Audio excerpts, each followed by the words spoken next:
Bonsoir, bonsoir, bonsoir à toi. J'espère que tu vas bien.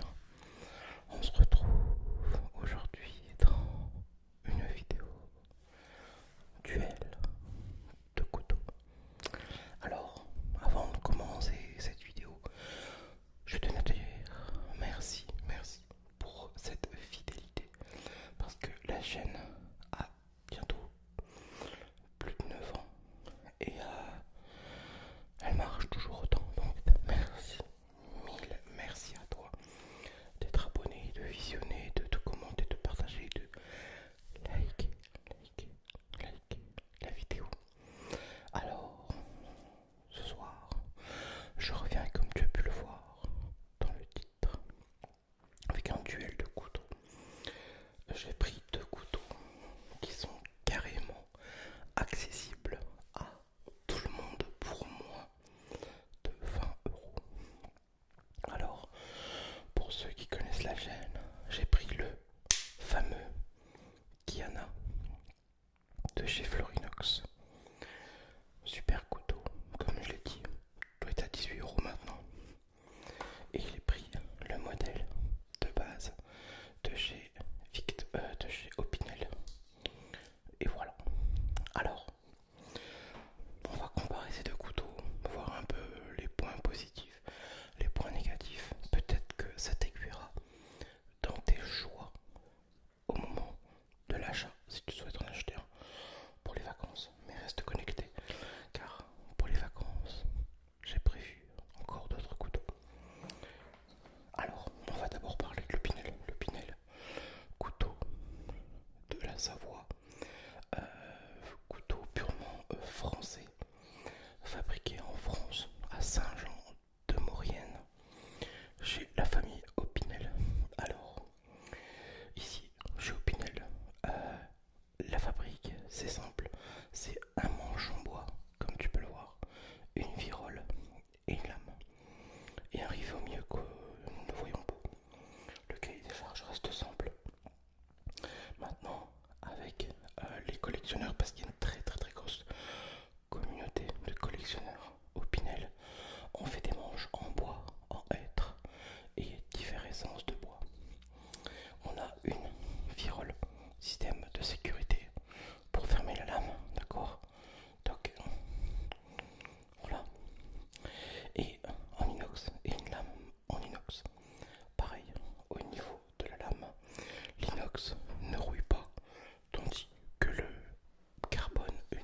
le 7, le 8, le 9 et ainsi de suite. Donc pour les grandes mains, je vous conseille un numéro 9 comme moi.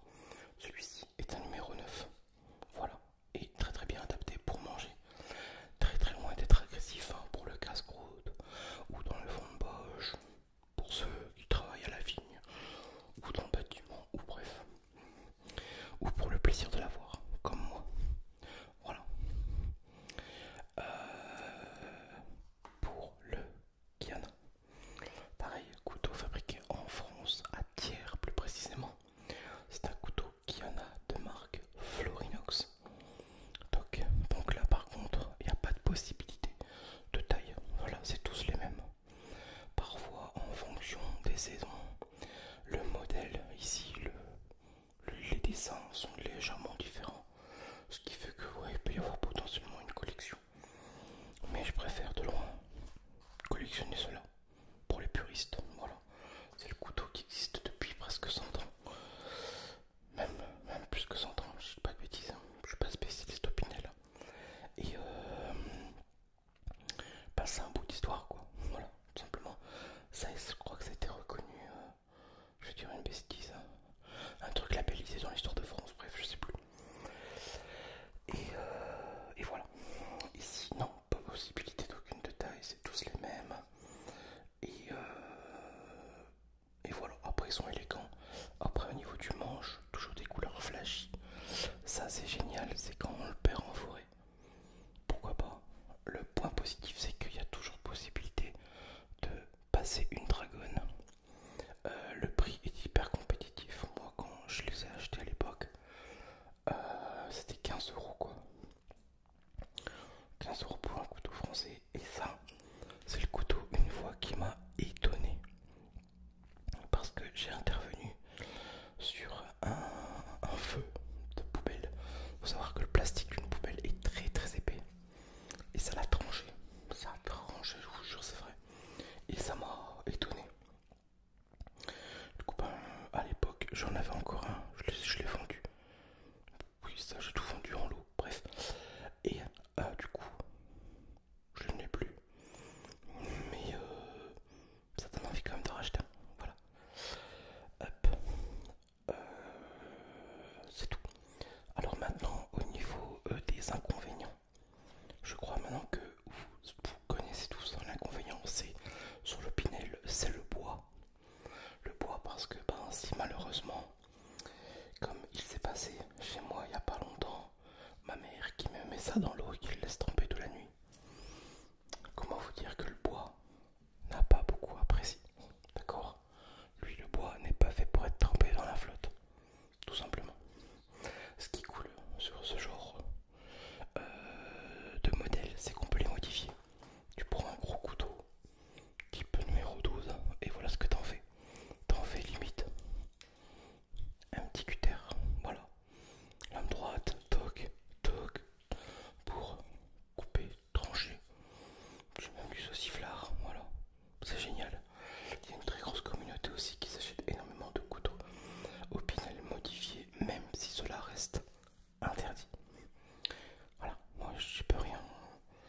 Je travaille pas chez Opinel, bref. C'est bête parce que ça ferait encore faire plus de ventes. Mais bon, il n'y en a que deux en France qui sont autorisés, qui ont la lettre de Monsieur Opinel à l'époque qui vivait encore pour pouvoir les modifier. Voilà, c'est Ronan Pondaven qui a une page Facebook mais qui ne doit pas l'alimenter beaucoup. Et une autre personne, mais je ne sais plus son nom. Et voilà, au niveau de l'inconvénient, c'est ça. Après, au niveau de l'aiguisage, pas de problème. Ça, sur un petit coup de pierre, toc toc, on récupère un tranchant très facile. Par contre, la lame, moi la mienne, elle est tombée une fois sur la pointe. Et elle est légèrement de travers. Mais bon, c'est malheureux. Je suis dégoûté. Mais bon, tu peux le casser, tu peux le perdre. Ça coûte 15 balles. Ça te fera beaucoup moins mal au cul qu'un couteau à 60, 70, 100, 200 €. Je crois que tu es d'accord avec moi.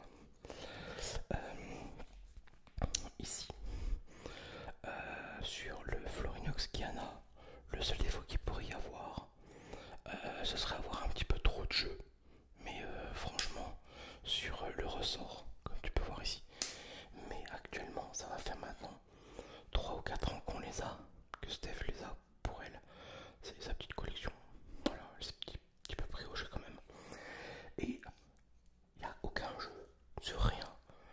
est sur un couteau à 15 balles quoi. Donc franchement, en termes de duel, ça va être dur quand même de juger. Donc par contre celui-là, il n'y a pas de problème.